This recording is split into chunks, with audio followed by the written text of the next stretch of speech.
Hi, everybody. Welcome back to another episode of HSP TV. I am your host, Barbara, and today I am joined by the wonderful Fleur Choy. And we are going to be talking about how your sensitivity is actually gold.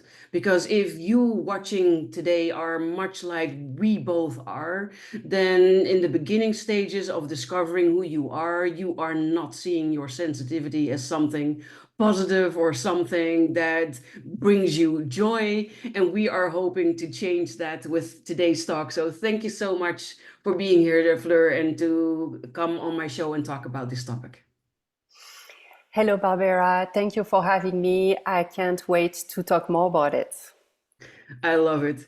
So I think you will recognize what I just said, right? In the beginning, when you discover that you're different from everybody else, you're mostly, well, suffering might not be the good word, but you're mostly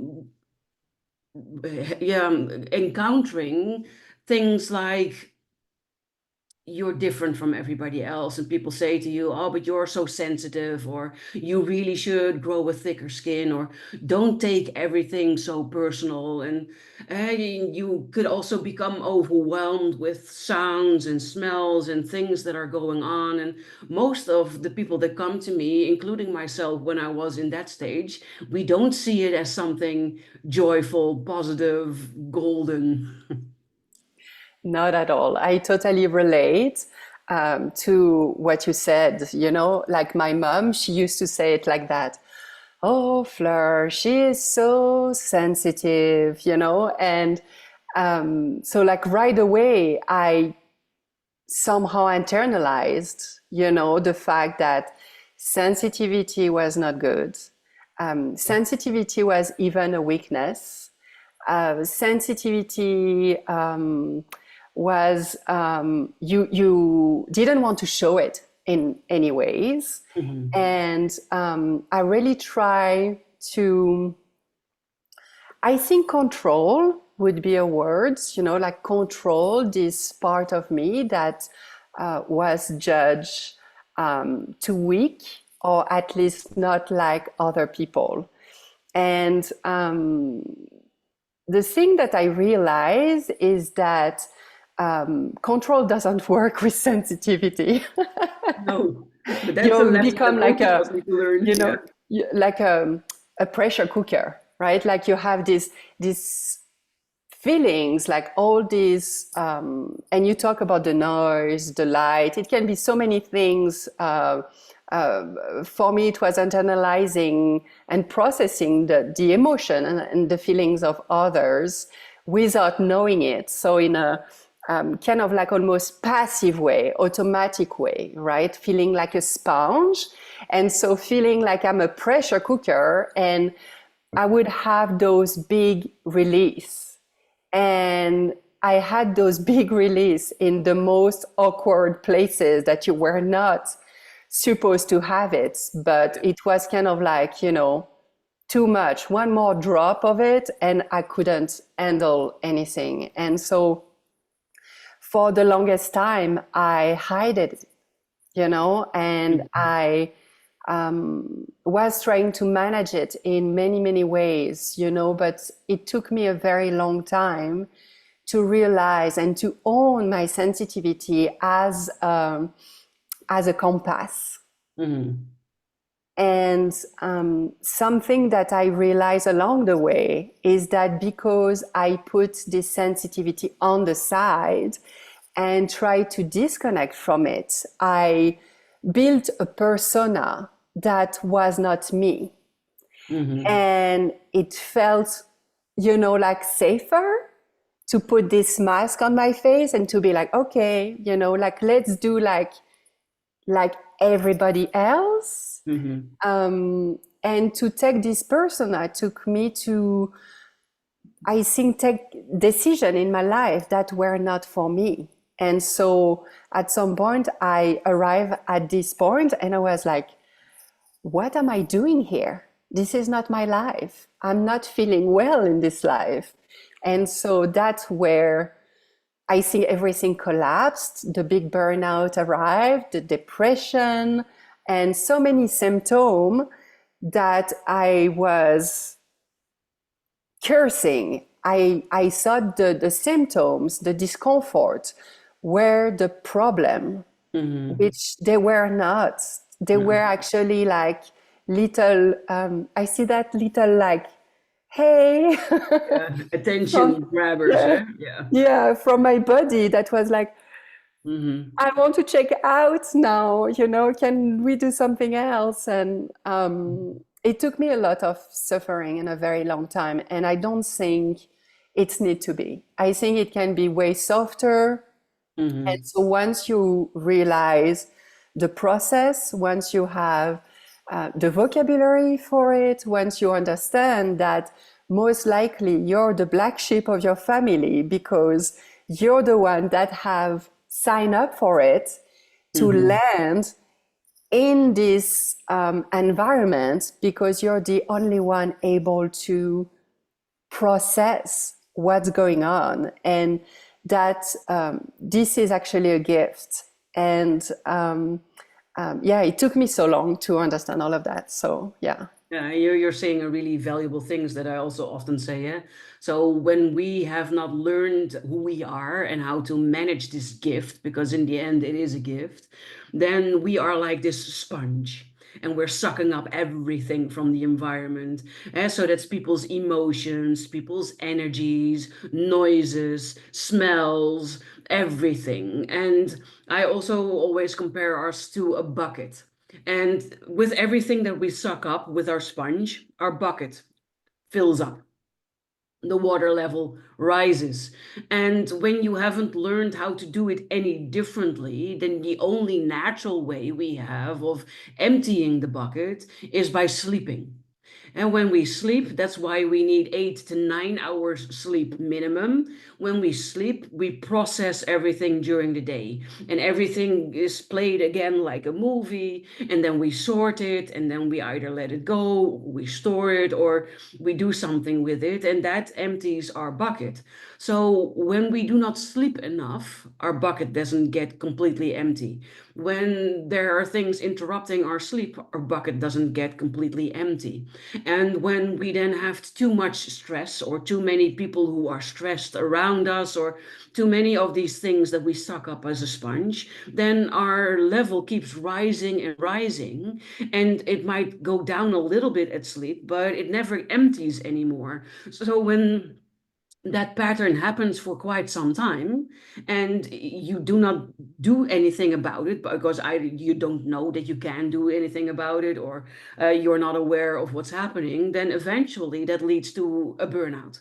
When the bucket overflows, when everything comes out, it's a burnout. But we can also have mini overflows, and that's, I think, what you described is it's when all of a sudden we burst out into tears and we start crying in the most inconvenient ways. Or it can also be angry, and normally we are very docile, and we can take a lot from people, lots of people's nastiness and shit. But when we reach that point where things become too much, it can be "Arrah, arrah, arrah," and then your anger comes out. So these can be sort of mini explosions, mini triggers that can happen. And if all of this continues over a long amount of time, then eventually it leads to a burnout. And these are the things that we experience as undesirable, unwelcome.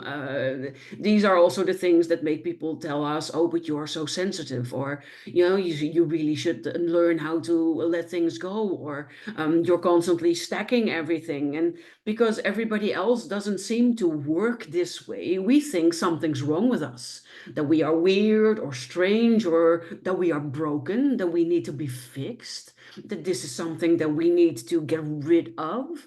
And then I think that's the moment when we start switching who we are into, I call it wearing masks. And I didn't have just one mask. I think I had multiple ones. I had one for when I was with my friends, one for when I was at home with my family, two for at work, one for the boss and one for the coworkers, right? Because everybody wants to fit in.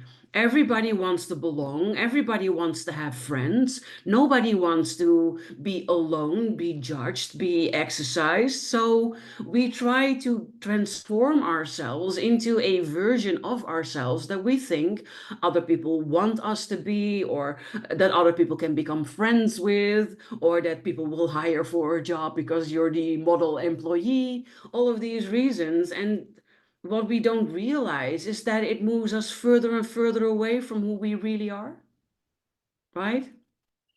Oh yes, and I think that's the big danger, the big like where the suffering happen, because like there is this disconnection between the vibration, our essence, like really who we are and what we are creating. And the Mhm. more we do that, the more it's, and personally, when I was at my worst in this time, I realized that I was attracting a lot of red flag, like in relationship, like men that came into my life, like jobs, like, and now, like right away, I would be like, whoa, this is a red flag. I'm not pursuing it. I'm not going there. But because I was so used to fight my own nature, I couldn't even realize those red flags. And I Yes. was keep pushing, keep fighting, and going in a direction that was not good for me. And I am the one who did that. Mhm. And that's very hard to realize, like when sensitive people come to me, there is this aspect of the world is happening to me. Like I feel everything. Like there is nothing I can do. Like, Mhm. like there is like this, It's victimhood. yes. So like I'm working a lot with vibration. So for me, everything is a kind of vibration. Mhm. And victimhood is a very low vibration of like processing and seeing the world. And the more you're into this victimhood, the more you give your power away. So the more that you have Hello Kitty, the more you have, like those situations happening to you. And Mhm. all of that is seen as a curse. All of that is seen as, oh my gosh, this is too much. I'm not where I'm supposed to be. I Mhm. cannot do anything about it. And the more you have that, the more you make it happen. Mhm. And, like I really believe that the world, like source, God, or whatever you want to call it, give us, like, and align us to our true vibration. And so Mhm. if we're having that, there is something there that's been to be notice, realize, we have to bring our awareness toward that. And I know that for me, it was a lot about boundaries. It Mhm. was a lot about, accommodating everybody but myself. Yes. All my attention was put out into the world, making sure that everybody was, nice and cozy. Yeah. And I, I would say, I was at the end of the list, but I was not even on the list. Mhm. So, Yes. like I had this vision that, like turning some attention, some care, some energy toward myself was a selfish, you know? Exactly. And Yeah. there are multiple aspects that play a role here. So the natural nature of a highly sensitive person, of an empath, is to want to take care of other people. And we are happy when everybody else around us is happy. So we work really hard in making sure that the people around us are happy. But we often forget ourselves in the process. So we give and we give and we give. And I don't know if this is also true for you, but I was very let's call it naive in the beginning, because I thought if I give a lot to you, then you give a lot to me. And if that actually happens, then there would not be a problem, right? Because if I give to you and you give to me, then we both get a lot. But that's not how the world works. So we give, and people take. So they get filled and we get emptier and emptier and emptier. And then somewhere along the lines, indeed, we have learned that when we think about ourselves, when we place ourselves first, when we speak of what we need or what we want or what we desire, that we're done being selfish. And that has gotten a bad reputation, and because we often also link it to narcissism, being narcissistic, when you only think about yourself. And then we move away from that because we think, no, I'm not selfish, I'm not mean, I'm not a narcissist. So there's this conflict there in this regard, and it makes it really difficult because on the one hand you want to please people and you want to take care of people and you want to be included, you want to belong, and on the other hand you haven't learned that that can only happen when you take really good care of yourself first. And I'm so agree with you, but I'm going to tell you what I've discovered here. And I think it's going to be like hard for some of the people to actually, listen to it without being triggered. But bear with me here. So, and that's come from my own experience, right? But what I've realized is that because I'm connected so much with my loved one, when they're not feeling good, I feel it. And it doesn't feel good. And so I had this savior complex. I needed to save all those people. And what I've realized is that, it really leads to codependency. That I really took away the agency of those people, because everybody is on their own journey and are at where they're at because of their alignment with the world.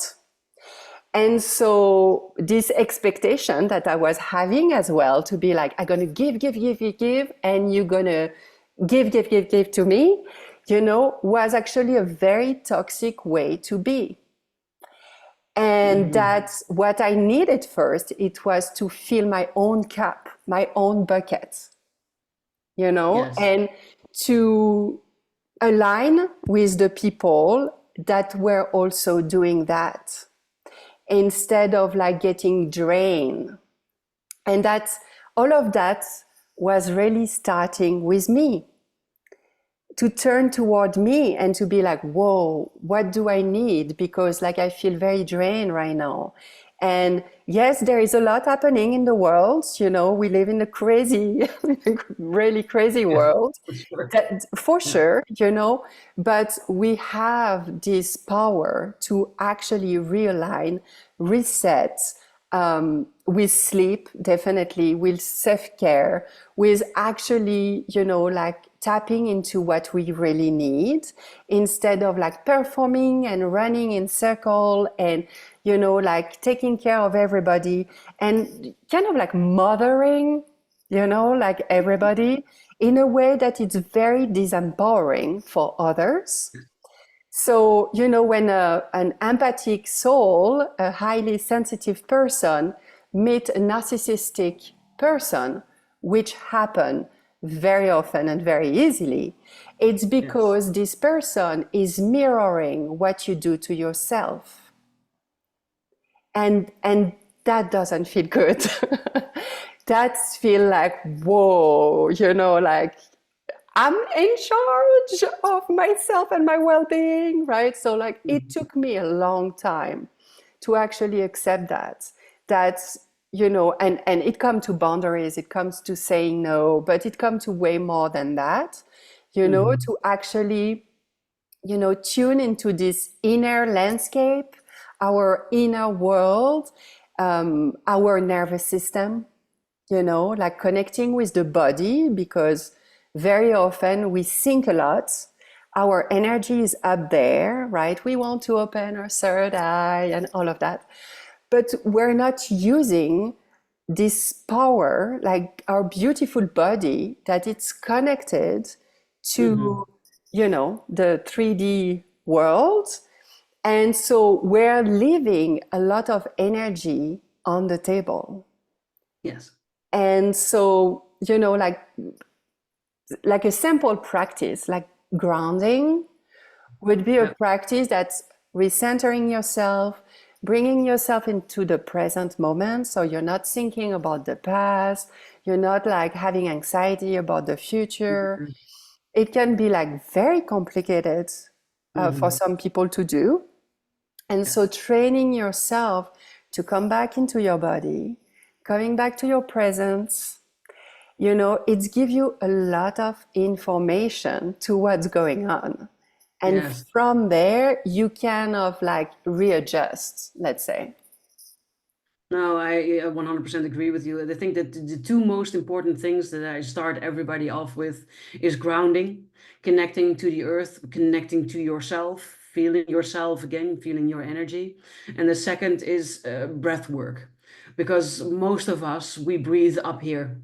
We have very shallow breath, and that triggers our fight or flight system. Your nervous system thinks that you are in survival mode. When you breathe up here, you're in survival mode.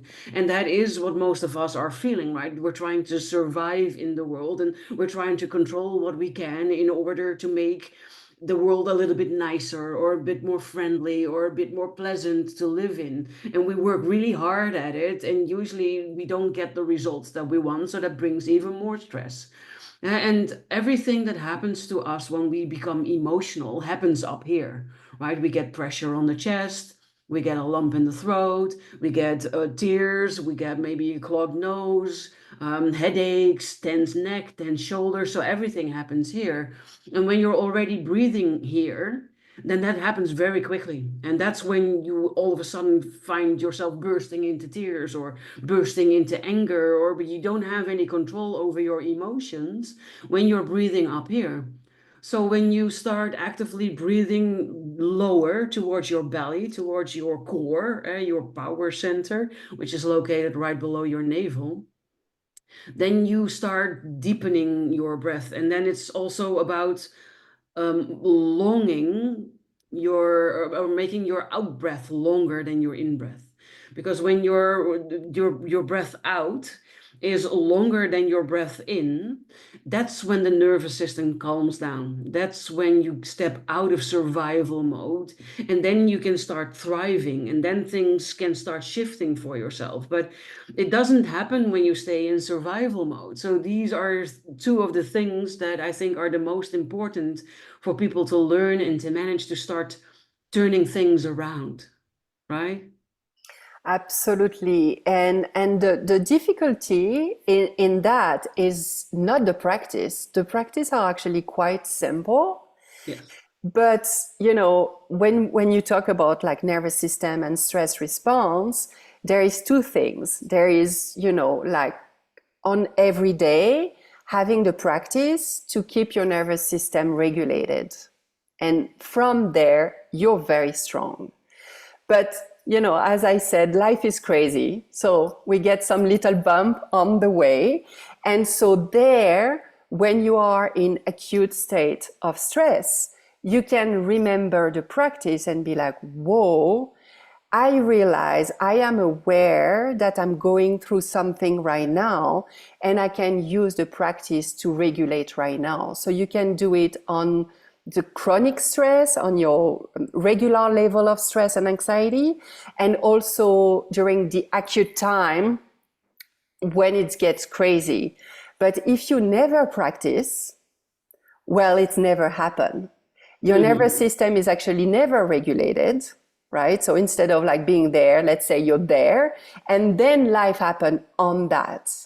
And Mm-hmm. so that is where we have the sense that we're not controlling anything, and Yes. more anxiety come up from that. Yeah. Exactly. And it's also what you're saying is absolutely true, and that is definitely what happens. And when people start practicing these things, like you said, they're not difficult. I've created meditations that people can listen to help you ground.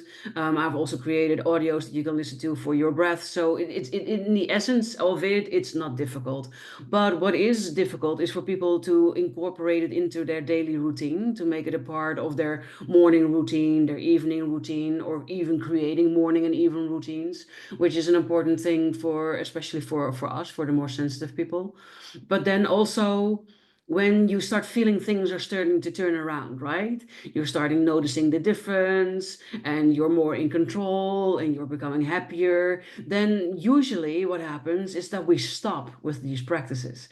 Not even because we don't think we need them anymore. I don't think it's a conscious thing. It's just when things start flowing and you come into this effortlessness, it's very easy to start forgetting doing these things. Maybe because on a subconscious level, you don't feel you need them anymore. I'm not quite sure what's happening here, but that's what I tend to see. And then eventually they fall back into older patterns. And then the despair comes again, like, oh, but I was doing so well, or what you're saying is not working, or things like that. And it's because you don't stick with it. Yeah, that's like, I would say, the number one, things that happen, and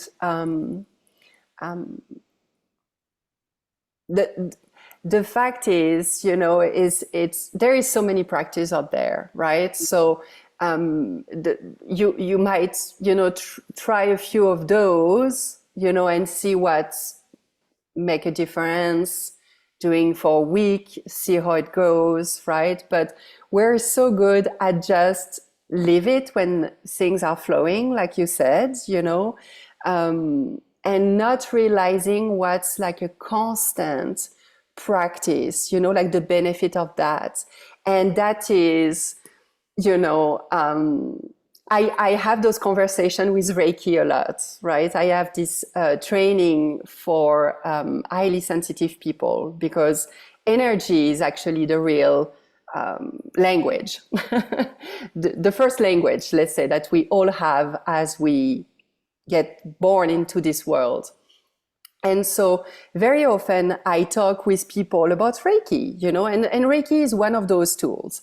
And they say like, oh, like I enjoyed the workshop. It was great, but nothing really happened, right? And I'm like, okay, well, how is your Reiki practice those days, right? And 100% of the time, I always get the same answer. It's like, oh, I'm not practicing. Yeah. So, it's like, let's say you buy a gym membership and you never go. Or maybe you go once, twice, three times in the beginning and Exactly. then you stop. Yeah. And you expect to have like a physical change happening, Yeah. right? So I would say, like, and we're not good at those things. For some reason, I read something lately that we're like, your choices don't make your life. Your routine that you're choosing actually creates your life. Hmm. And it's this vision of like just a little bit every day. Whatever Yes. you're doing, just find a way. So if 15 minutes it's really too much for you, and I always say to my students, right, like your schedule, it's in your schedule. Hmm. It's in there. You have it locked in place. So, well, maybe you won't do it one day, but you will have the reminder, you will have everything in place for you to actually make it easy to do the thing. Hmm. Otherwise, it's never happened. It's never happened. Oh, and what I also learned is like it's an inbuilt mechanism that has to do with your ego. And most people think that ego means egoistical, that you think about yourself, but that's not the true ego. The true ego is just part of your reptilian brain, and the function of your ego is to keep you safe. So it's not the enemy, it's not a bastard, it's not a bitch. It's designed to keep you safe, and it's really, really good at its job. And Whenever you want to change something, you want to start meditating, or you want to start doing your Reiki, you want to start doing these breathing exercises, you want to start doing the grounding exercises. It doesn't really matter what it is.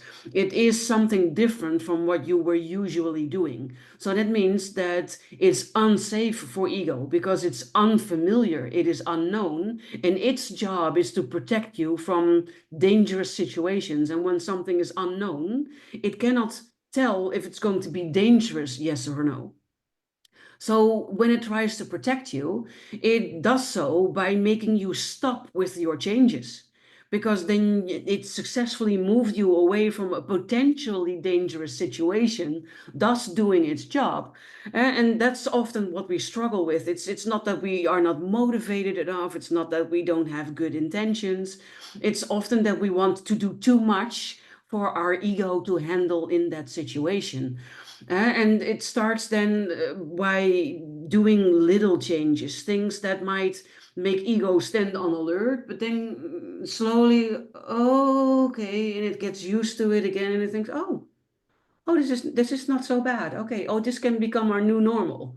And then you relax into it, and then you add something new. So I see so many people who think, oh, okay, but then I'm going to do 15 minutes of meditation, and then I'm going to do half an hour of yoga, and then I'm going to do 15 minutes of journaling, and then I'm going to do a morning walk of 15 minutes and maybe some affirmations, because then, I'm doing a good job. And it's too much. Ego is like, oh my God, what's happening here? And no, we don't want this. So it's then starting to make you forget your intentions, or it's making you think things like, oh, I can skip one day, right?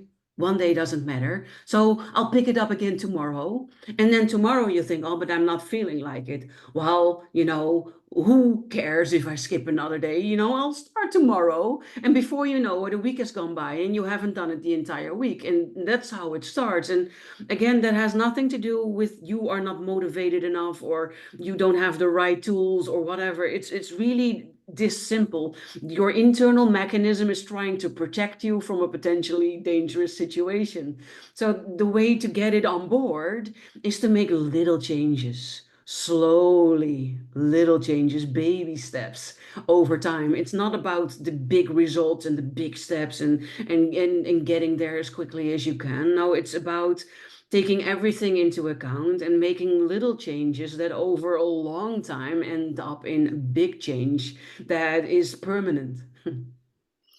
That's so true. And like on that, you said like a few of like very nice practices, right? Like the journaling, meditation, affirmation, going for a walk. Like there is like all those panel of very simple practice you can do. And what I figure out for myself is that I might not feel the same every day. And so I have a panel of practice that I can do. And so what I would do at the beginning of my practice is like, what are we doing today? And I'm not coming from a perfection place. Like, there is many of us that want to do everything right all the time. And it's not about getting it right all the time. It's actually doing it every day. Doing something every day. Doing something, right? So like there is days I'm just feeling fidgety, my nervous system is like unregulated. I'm like, okay, you need to go outside and be in nature. And that's going to be your things. And that helped me to reset, right? There is days I'm feeling a little bit more, I enjoy the writing, right? So I will be like, ooh, I have like all those ideas. Usually I have that into my shower. I'm not sure if it's happened to you. Yes. I'm just relaxing, thinking about nothing, like clearing myself with water. I love doing that. And ideas start bubbling, in my head. And so much that I put a little marker. And then sometimes I'm just like writing Either in the shower or when I'm walking in nature when these ideas come. So like I just try to bring softness, like bring softness to that, because I mean, like it didn't work for me, like the rigidity, the regiment, military way. And I have a lot of willpower, I was but just going to say, as this soon as is I not had about to that. do something every day, so I love the writing, but when I had to do it every single day, then eventually I don't love it anymore because I have to do it Yes. every single day. And then I don't want to do it anymore and I go away from it. So what you're saying is brilliant. And it's the same conclusion I came to.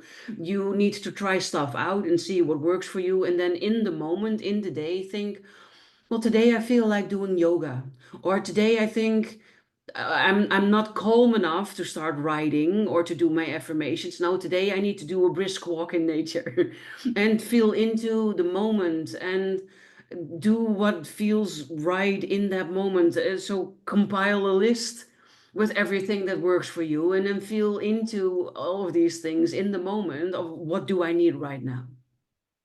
And it's totally different than practicing something, right? Like there is something regimentary into like practice every day, like just saying that I don't want to do it, right? But asking No. myself every day at the beginning of the day, because I'm a morning person, so morning works for me. And I'm like, what do I need today? What would feel very nice, to me, to my body? Along the way, doing that, I have such like a different perception of my body. I used to have a Yes. very conflictual way to see my body, very not nice at all, not nice at all. Hmm.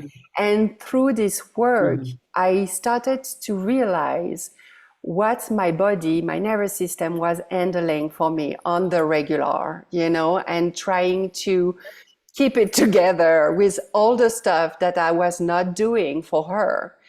And through that, Hmm. I reincorporated my body, like I feel I was like up there, like not really Yes. paying attention, not really wanted to be here, like really Hmm. wanted to Yeah. escape from the pain in my body, from the sorrow, from the grief, disconnect from all those very overwhelming emotion.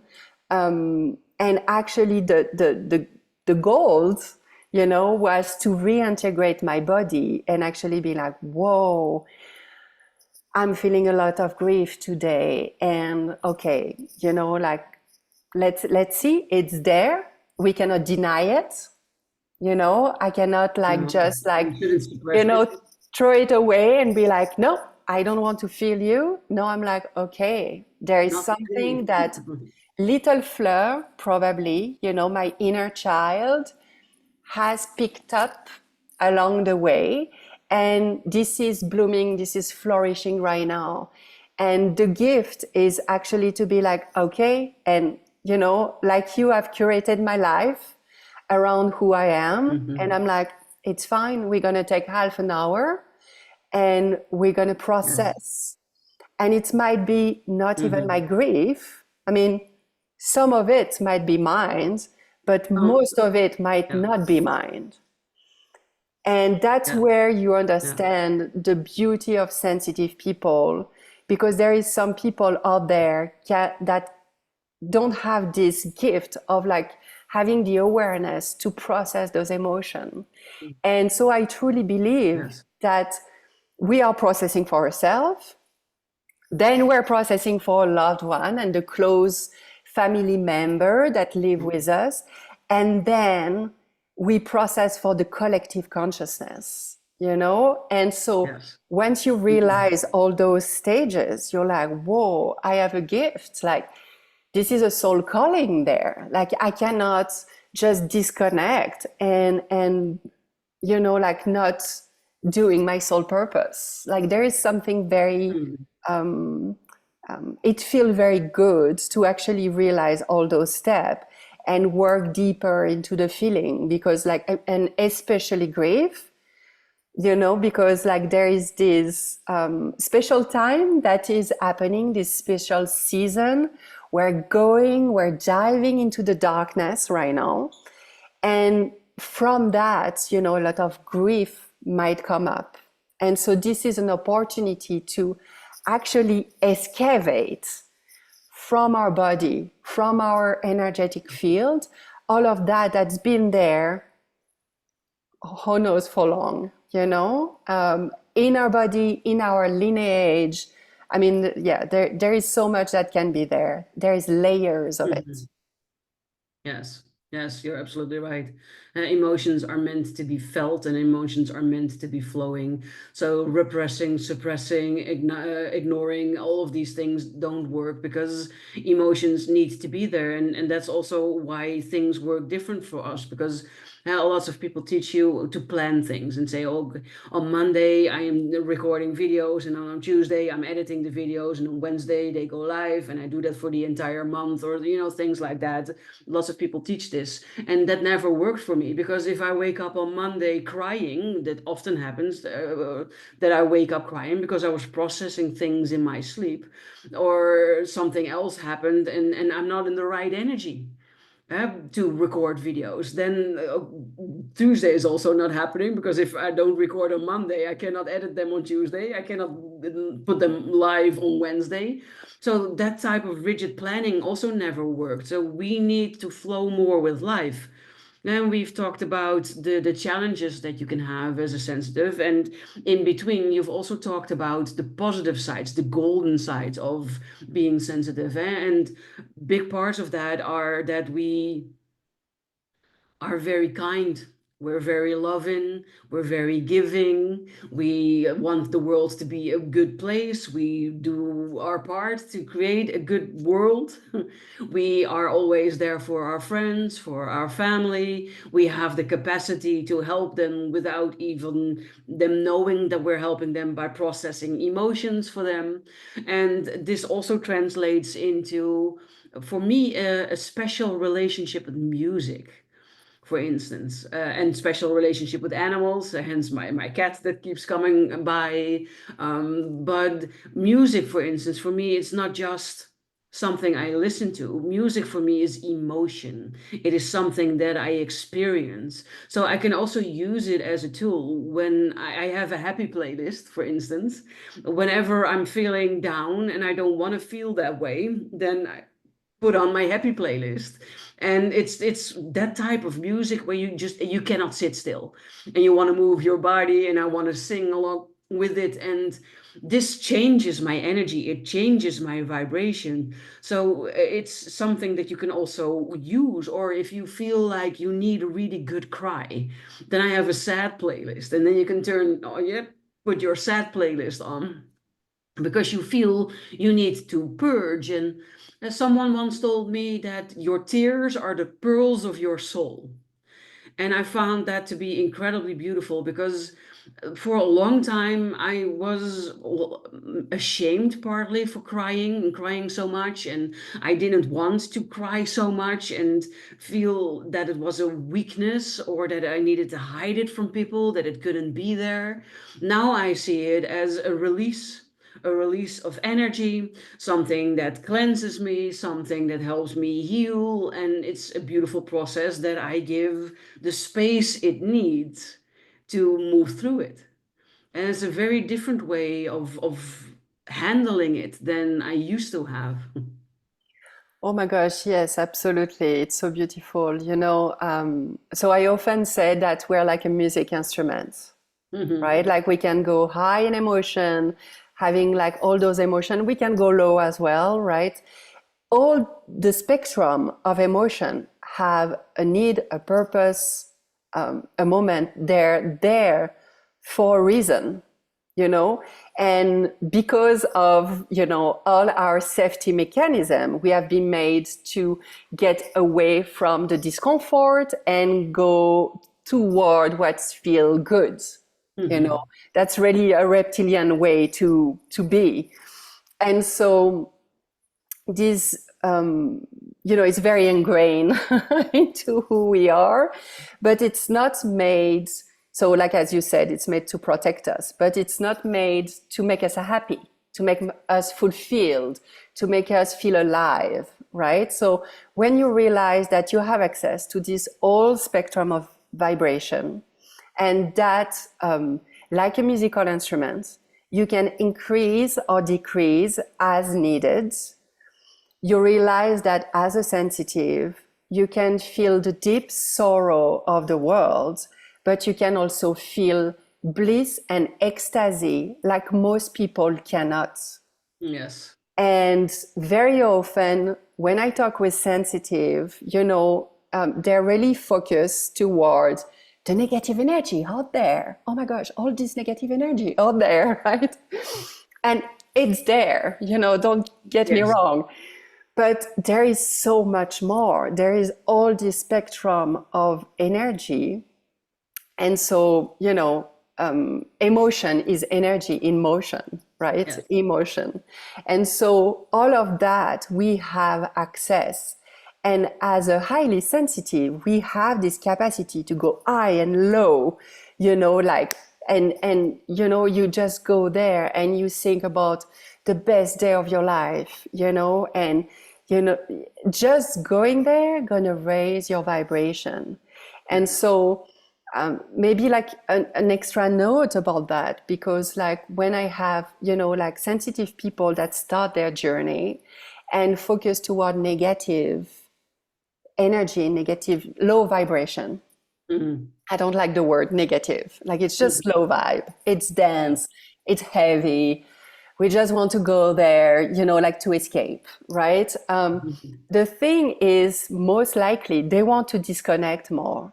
They want Yes. to numb more, and they're like, how can I protect my energy, And so that's the key. If there is like one thing to actually like get from that, would be that, oh my gosh, I am in charge of my energy. If I create a shield, that I want to shield myself from the world, I will shield myself. Selective shielding doesn't really happen well. So we shield ourselves against everything. And so we're just asphyxiating ourselves actually energetically. As highly sensitive, we need connection. We need other people. Yes. That's the whole purpose why we're here, you know.